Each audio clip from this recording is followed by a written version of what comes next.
बुलंदशहर में जमीन विवाद में पूर्व बीएसपी विधायक महरूम हाजी अलीम के भतीजे की हत्या कर दी गई। निमखेड़ा गांव के पास हुई इस घटना में मृतक सुफियान के भाई भी घायल हुए। सुफियान निमखेड़ा के पास डॉक्टर मुमताज की जमीन खरीदना चाहता था। वो अपने भाई और एक वकील के साथ प्लॉट की नाप लेने के लिए मौके पर गया।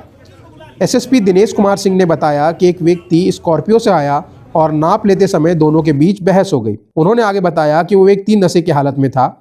उसने अपने कुछ साथियों को मौके पर बुला लिया, जिससे बहस झड़प में बदल गई और इस झड़प में सुफियान की मौत हो गई, जबकि अकरम घायल हो गया। इसमें जानकारी में आया है कि नीमखेड़ा में एक बाग थी जो 24 बीघे की है, डॉक्टर मुमताज की। वो उस बाग को बेचना चाह रहे थे। विगत कुछ दिनों से कई लोग उसको खरीदना चाह रहे थे। उसी में ये बाग पे नाप करने के लिए शाम को ये सुफियान और उनके भाई अकरम और एक वकील साहब कादिर वहां पे गए थे मौके पर, जहाँ ये लोग उसके अपने तरीके से नाप कर रहे थे। उसी बीच उस गांव से एक व्यक्ति स्कॉर्पियो से आया और फिर उससे इनकी कहासुनी होती है। और उस कहासुनी के बाद जो है वो फिर उसके पीछे कुछ और लोग आ गए उसे कॉल करने पर।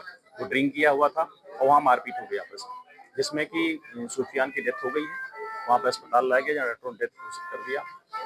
और अकरम को तो चोटें सामान्य है, वो ठीक है। उनके एकदम बोन जो है डिसलोकेट हुई है, उनका ट्रीटमेंट चल रहा है, वो सही है। और कादिर को कोई बात नहीं, वो कादिर तो बिल्कुल ठीक है वहाँ पे। तो अभी तक जो इसमें जानकारी मिली है उसके मुताबिक तो यही है कि कोई जमीन जो डॉक्टर मुमताज जी के 24 बीघे बगीचा है उसको खरीदने को लेकर के ये लोग गए थे। दूसरी पार्टी उनसे कई पार्टियां लगातार संपर्क बना रही थी कि जमीन अगर आप बेच रहे हैं तो हम खरीदना चाहते हैं, और उसमें कई लोग थे।